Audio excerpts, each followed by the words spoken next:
Nag-speak ba si God sa Wicked for Good na movie? Nakaranas ka ba ng betrayal sa relationship? At paano makakatulong ang Wicked for Good na movie? Hi beloved, this is Doc Gilbert and I am a Christian clinical counselor and psychologist. So ayun, sobrang kagabi pa lang excited na ako na gawin itong video na to, itong episode na to. And spoilers alert, I'm gonna try to share some reflections, insights, and timeless truths na pwedeng ipakita nitong Wicked for Good, no? So kung feeling mo masaspoil ka, although I'm gonna try to share yung mga personal reflection and truths na nag-speak sa akin at mga lessons na kailangan ko ding ibahagi with you guys. So kung yun yung pangamba mo, it's okay kung after mo na lang panoorin yung Wicked for Good na movie, tsaka mo to balikan. Okay? So, spoilers alert, but I'm gonna try to share, my personal experience, encounter, by using, less stories within the movie. Okay?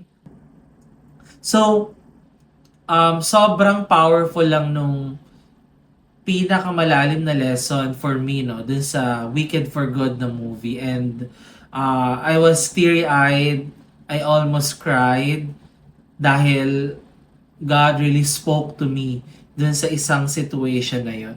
And sobrang na-move din yung heart ko kasi this is true for all.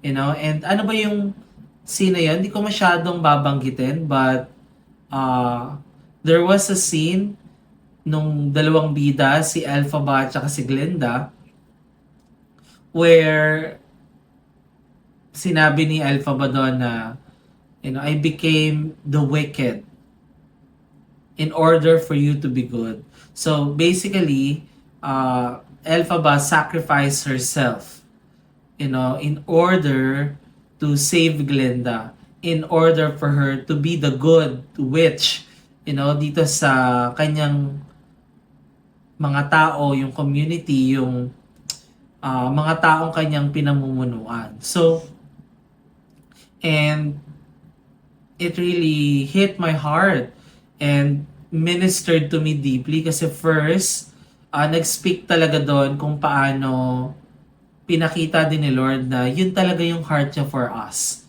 Yun yung ginawa ni God through our Lord Jesus Christ. First by becoming the wicked for us in order for us to be good.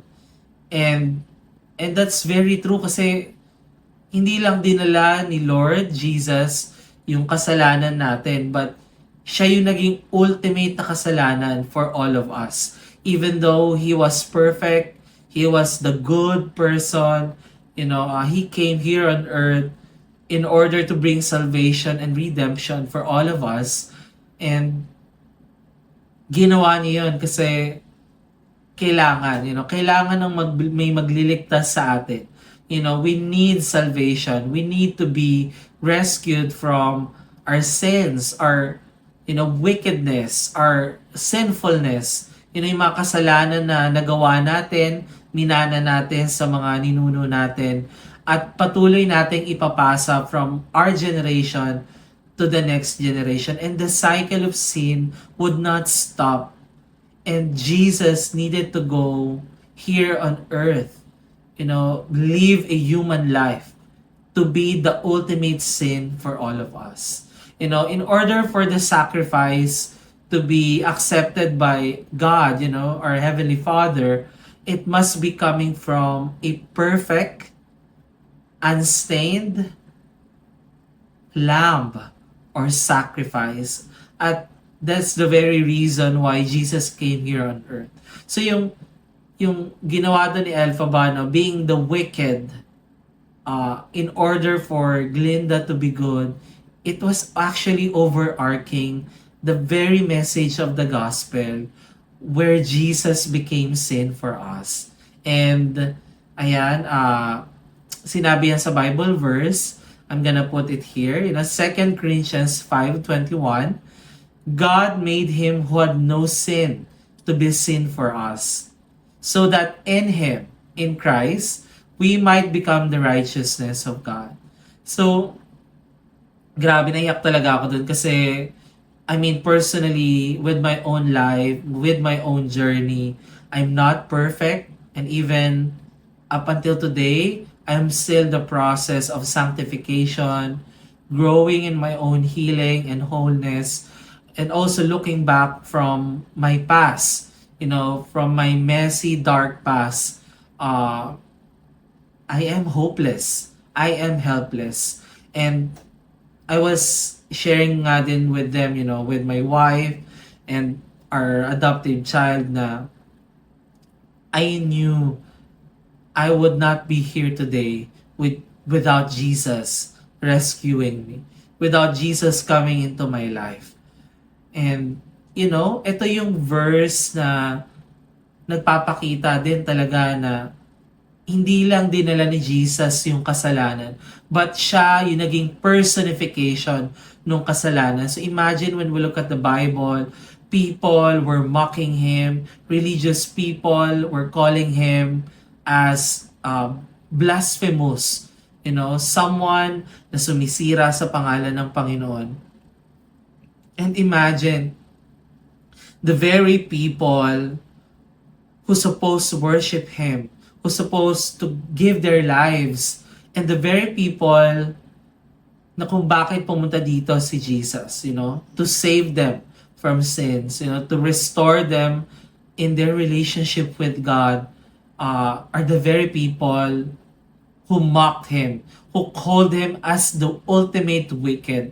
Even to the point na kailangan palitan niya si Barabbas, yung talagang kriminal na pinakawalan nung time na yon, kapalit para makulong at mabitay si Jesus.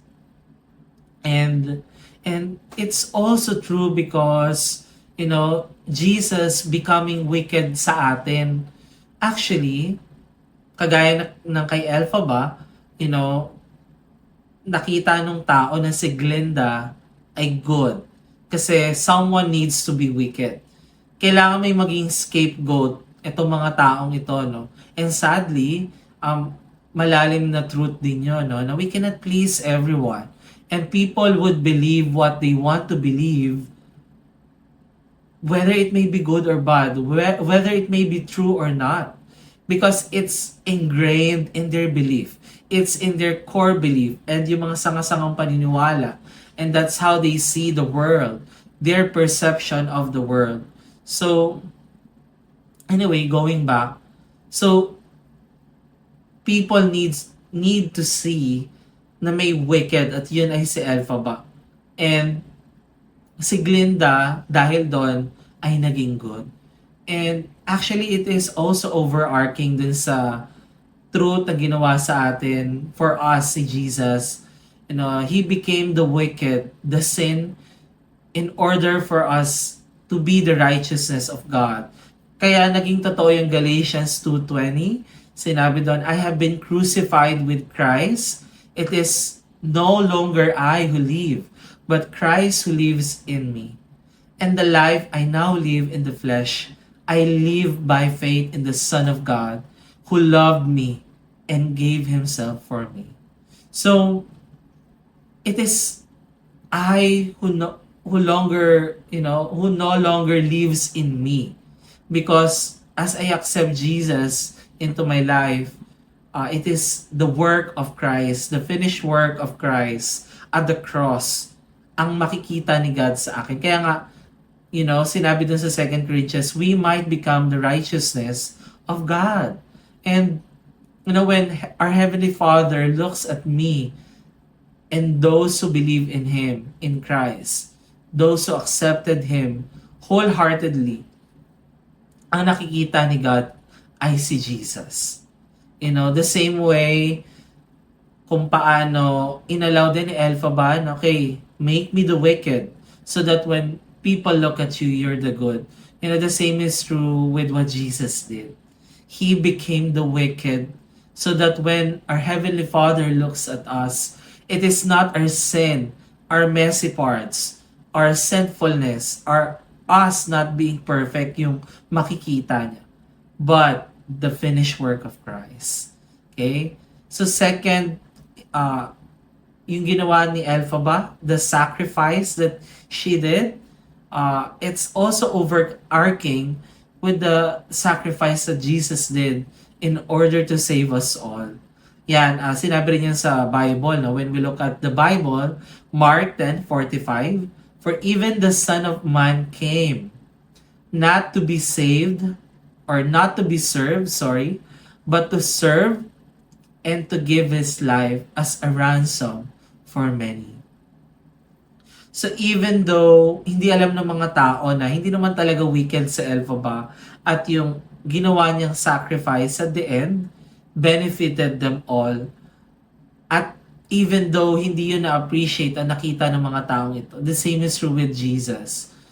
Even though a lot of people, even up until today, do not believe in Him and even see Him as a fiction or as a historical figure. Kasi there's no doubt na Jesus Christ really lived here on earth.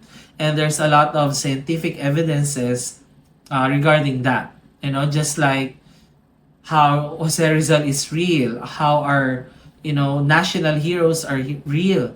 The same is true with Jesus. It was already proven. But for Him, even though He was not believed in by these people, He gave His life as an ultimate sacrifice, for the people. Third,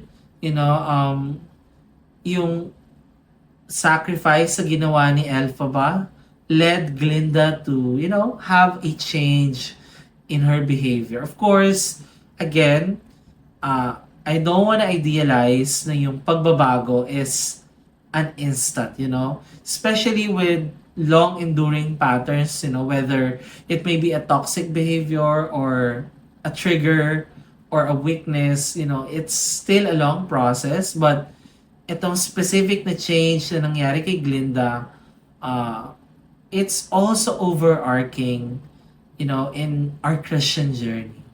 Diba, nung nalaman natin, na-encounter natin, naramdaman natin na even though we're sinners, we are imperfect, we're weak, we're messy individuals, but still God chose us.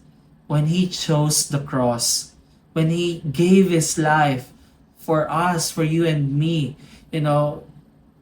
allowing Himself to ultimately sacrifice His life, to go through all this trauma just for you and me. And that is a huge testament of this unexplainable, overwhelming love, the very passionate, undying love that God has for us. It was all proven by what Jesus did. And because of that revelation, it actually empowered us to change one at a time. Of course, gets ko yun, yung sinasabi natin na God changed me, Jesus changed me. But it's not in a way that ginawa tayong robot ni Lord at pinilit niya, finorce niya, at siya ay yung nag-force sa pagkatao natin na magbago. No. It was our attachment, our relationship with God, us feeling safe with Him, experiencing His empathy, His compassion, and ultimately, His love that was demonstrated at the cross. That kind of encounter and relationship enabled and empowered us to change. Right? So it's not something na finorce sa atin ni God, but out from that love, out from that gratefulness and thanksgiving natin, we began to walk into the path of obedience, into the righteousness of God, through, what He is saying through the Bible. And, ayan, I'm gonna read.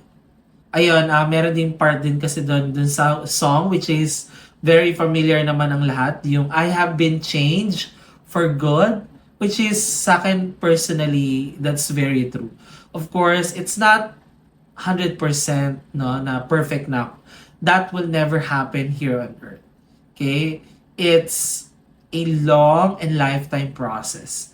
We will not achieve perfection here on earth.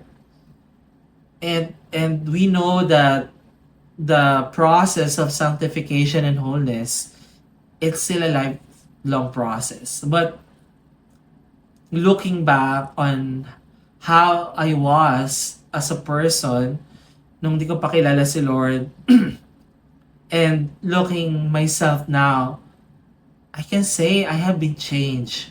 And I am continuously changing, trying to change, trying to allow God to work in my life. So, it's very far na from what I have been before. And it's because of what God did sa buhay ko. So, that kind of love actually empowered us to change, to go and really allow the Holy Spirit to work in our brokenness, to walk in one step of obedience in His commandment in the Bible, allowing Him to work our wounds, our trauma, our issues, which is another level. And kaya nga may verse din na nagsasabi, yan, sa Luke 7:47, "Therefore, I tell you, her many sins have been forgiven, as her great love has shown. But whoever has been forgiven little, loves little." So that's very true, Imagine yung tao na nagawan mo ng kasalanan and you're very accountable, very transparent, willing to change, at binigyan ka ng chance. Yung lalim at tindi ng kasalanan na yon, the weight of that, but you were given a chance. And because of that weight na dapat wala ka ng pag-asa pero may chance ka, becomes equated sa weight ng gratefulness, thankfulness, your heart for gratitude na grabe, minahal mo pa rin ako. And that's very true. And actually, I was really moved dun sa scene na yun kasi I knew my past. In the world standard, I would not be here. But without, the work of God, I would not be here. With the world standard, I would not be here. But that's the grace of God. He chose the foolish things of the world to shame the wise and to bring glory and honor to His name. So, yeah, that kind of love, knowing how much we were forgiven, enabled us to go and be changed forever. Be changed one at a time. Follow Him, honor Him, and want to know Him in this personal relationship with Him. So yun yung mga spiritual truths na I receive and I reflected upon after nung watching itong Wicked for Good. And I can say God used that to me. And personally, isa sa mga ways God is speaking to me ay talagang sa movies. And that's one of my self-care. I really love watching movies. So, and hindi na nakakapagtaka talaga na ganun mag-speak din si God sa akin through the movie. Okay?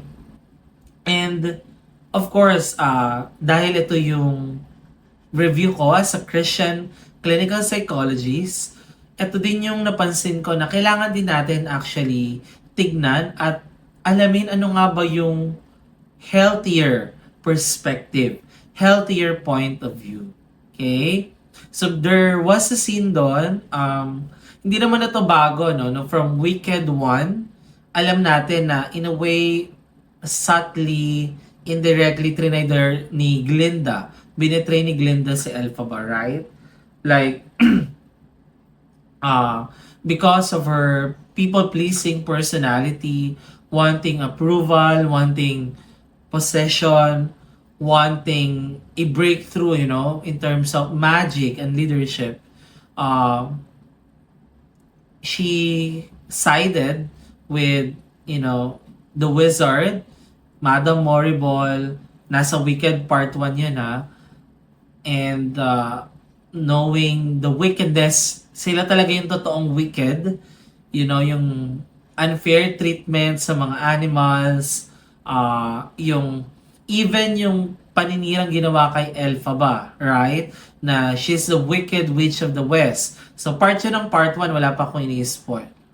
But even in the part 1, actually very clear, na Glinda in a way enabled the gossiping about Elphaba.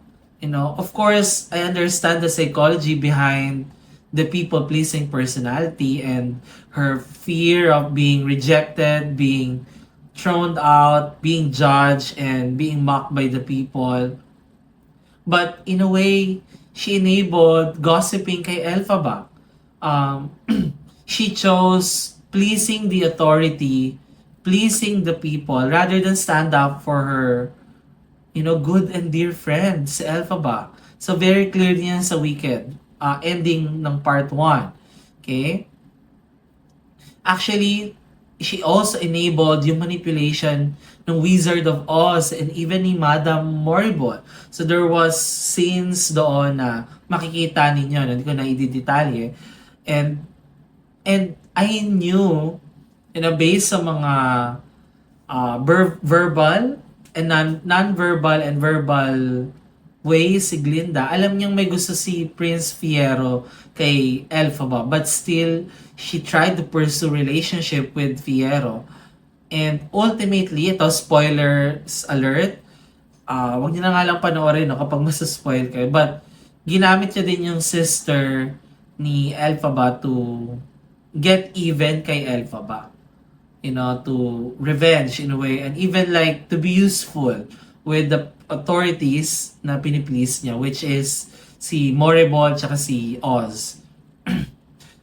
Well, and there was that part na in a way na reconcile sila. And ayoko na masyadong i-detail, but there was a reconciliation na nangyari. And I needed to teach this kasi una, I needed to teach na kailangan nating makita yung mga red flags. No, whether friendships, romantic relationships, work, church, especially church, Christian people na were very vulnerable to idealize and just see the good ng mga taong Christian. So, who's supposed to be the image bearer ni Christ. So, I'm not saying na magkakaroon ng perfect na tao, but there is a difference between, good enough and toxic people. So, unang insight and holistic perspective, we need to see the red flags in our relationships. And itong mga red flags na to, we can actually set it aside, give it a chance. If these people are taking accountability, taking responsibility, and there is change in behavior. Okay? Ito yung primarily na pwede nating tignan. But bukod dito kasi there's so many red flags, and even there was a red flag na it involved na yung death ng loved one ni Elphaba. So, we need to see red flags in order for us to be aware, are we trusting and reconciling with good enough people, with safe people? Or are we only setting ourselves up for further hurt and betrayal? Okay? Third, I know I discussed this. This is like an overarching way to promote yung episode na yan. But forgiveness is not equated with reconciliation. Forgiveness is a huge part of our healing, and that's the very reason why Jesus did what he did on the cross, so that we can be forgiven of our sins and that we have the power and grace to forgive others of the sin na ginawa sa atin. But again, forgiveness is not equated with reconciliation. I know I discussed that doon. You can watch yung episode 3 about that. And, Elphaba can forgive Glinda, but not really be reconciled. Okay? So, that scene for me, although hindi rin kasi siya masyadong in-expand na and nagkantahan sila and all. Pero kumbaga, read between the lines, gets natin na na-reconcile sila. Although, okay, spoilers alert, nag-part ways din naman. Namatay naman din si Elphaba. So, yeah, but to jump in doon in our second lesson, it will not teach boundary sa mga taong nakakapanood, especially among Christians. And we need to be, aware of that.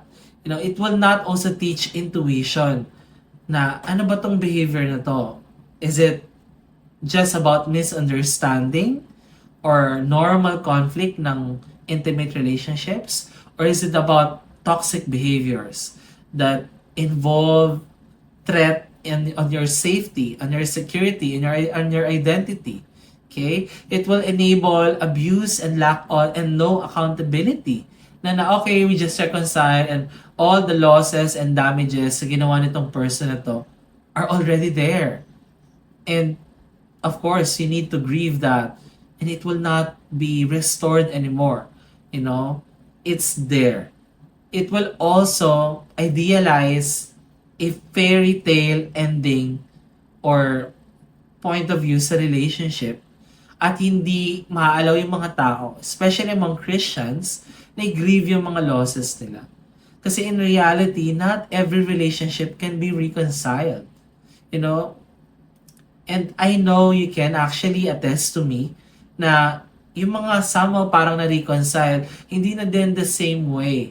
Hindi na rin the same closeness, the same lalim, nung relationship. But it depends on the context. But, it will actually also enable shame. Na, is there something wrong with me na hindi ko mapatawad itong taong to?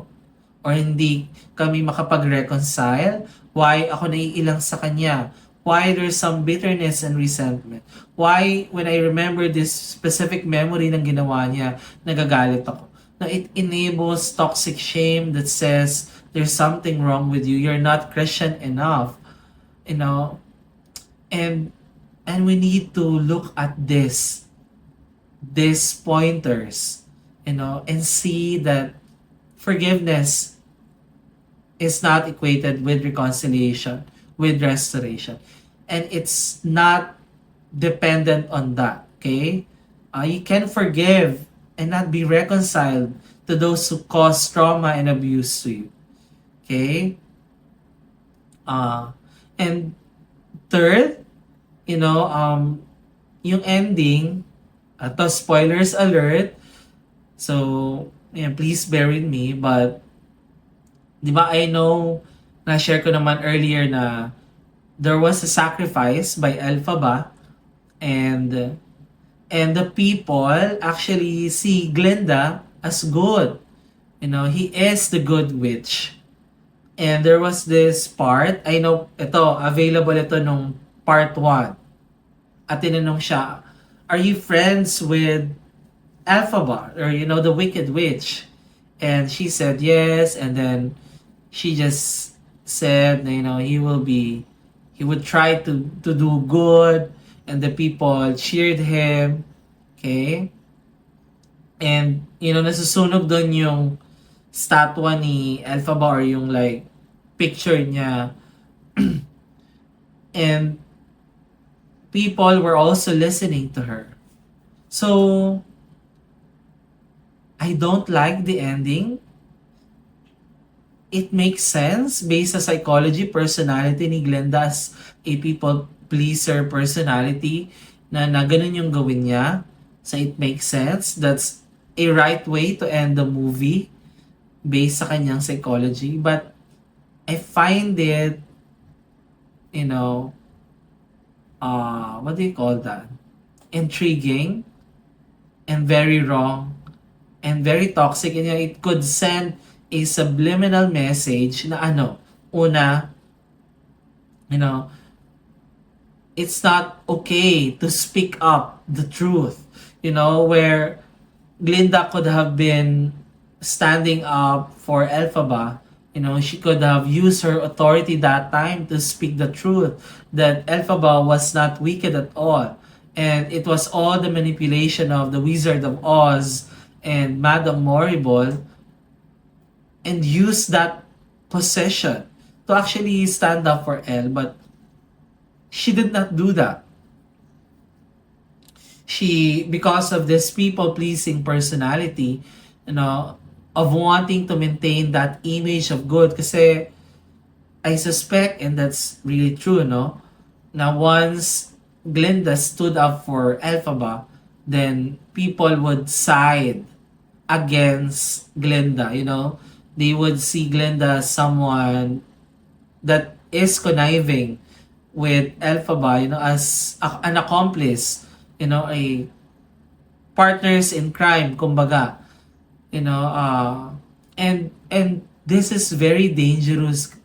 Actually, naisip ko, yung subliminal messages sa mga kids and even adults na it's okay not to speak up the wicked things sa ginagawa ng isang tao, maling behavior, abusive behavior, especially kapag nagawa to ng parents or authority figures or someone above them, na okay, you just have to be silent in order to keep the peace, not talk about it.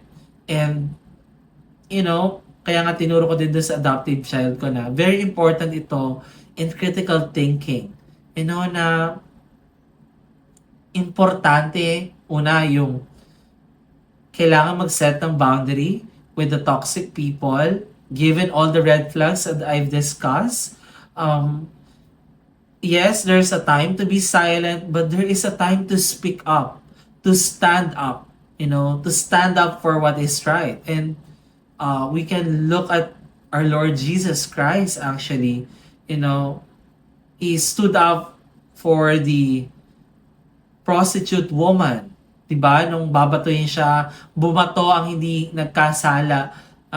He stood up for these religious leaders who are shaming the sinners. Your brood of vipers and whitewashed tombs. He stood up to the Pharisees. There's a part that he said, that he is the Son of the living God. So there is a time to speak up. And Glinda had that opportunity, but hindi niya yan ginamit. Yes, we know we cannot please everyone. We cannot change their beliefs, their behaviors. It's their free will. It's their choice. The people believes what they want to believe. At that's a hard and painful truth for all of us. But this ending, in order to see in a holistic and healthier perspective, Glinda should have stood up. We need to stand up for what is right for our loved ones. We need to know our true north. Sabi nga ni Dr. Ramani, a narcissistic expert, yung true north means ito yung mga bagay na ipaglalaban natin, magsa-speak up tayo. Yes, we set boundaries sa mga toxic people, but there were times that we need to stand up. We need to speak up. We need to use our voice, our strength, to fight for what is right and what is dignifying, and yeah, it's not a good ending for me, because of that subliminal message, and I'm sharing this for you to catch those. Okay, still I love The Wicked kasi analyzing psychologically, na-enjoy ko yan, and the musicality, the deep message, the spiritual truths, how God encountered me sa movie, ay hindi yun manenegate nitong mga tinuturo ko about a holistic perspective. Panoorin nyo pa din. But, I'm just giving this insight about that, na It will enable people pleasing, keeping peace instead of truth, and idealizing yung abuse na nangyayari sa buhay natin at sa mas marami pang tao. Okay? And lastly, I'm gonna close this with the conclusion na, di ba si Elphaba, she said that I'm the wicked, allow me to be the wicked for you to be good. And I realize, in reality, we have wicked parts of us. And when we look at the Bible, that's very true. We are sinful in nature. We sinned. We carry the sin of our parents and the past generations. We sin past, present, and future. And I'm not saying na okay lang magkasalan, but that's the reality. And we have trauma, we have wounds, our triggers, our vulnerabilities. And in reality, there is wicked part in us. I'm not saying we are evil, but wicked part in us, the bad, the messy, the shameful, the wounded parts of us. And God wants to meet us there. God wants to heal and embrace and journey with us, even in those parts that we hate, that we don't want to. The wicked part of us. And, it's impossible to heal, to grow, to be whole, to deepen our sanctification process without us embracing not just the good, but even the bad parts of us. Because that's our truest self. It has both good and bad. Yun ang pagkatao natin.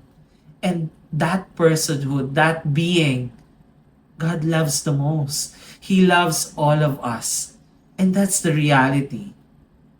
So the way to heal, to be transformed, to be made whole, to grow deeper in our intimacy, in our journey of healing and transformation, we need to learn how to accept the wicked parts of us for good. Okay? So yun lang. I hope that this helps you encounter God and even understand psychological perspective with Christian doctrines, in a holistic way. I hope guys, panoorin nyo din yung Wicked for Good. Maganda siya, Ako personally, I love music, yung mga songs and singing performances. I love that. And yun, don't hesitate to comment down below kung ano yung nag-rema sa'yo, yung nag-reflect din sa your personal reflection sa movie or dito sa shinare ko din. And then, don't hesitate din kung meron kayong tanong, you may comment down below ano yung topic na gusto nyong pag-usapan. You can also comment down below and reach out to us. And gagawa natin yan ng movie. Okay? So yun, I hope to see you guys sa next episodes natin. Yun lang. Enjoy sa Wicked for Good. Hanggang sa muli.